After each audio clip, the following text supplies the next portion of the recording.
500-600 liraymış, 125 liraya almış. Evet, iyi. 140'lı 125 liraya almış o. Burada 600 lira. Yok amına koyayım. Bu kadar para veriyorsa 500 lira bir tane adam almış. Öyle bunları ne yapacağız? Bunları almışız dediydik biliyor musun? Ben baba dedi. Bunlara dedi verdim benim 1,5 milyon lira.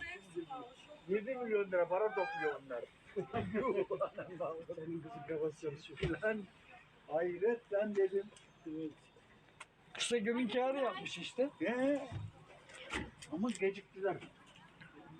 4 günde dönecekler. 5-6 günde zor döndüler.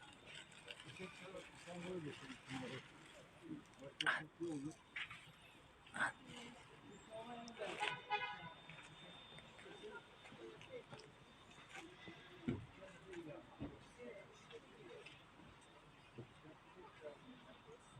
Şeyin olduğu için.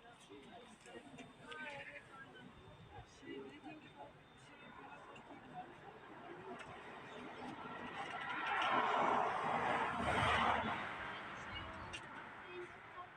Ne?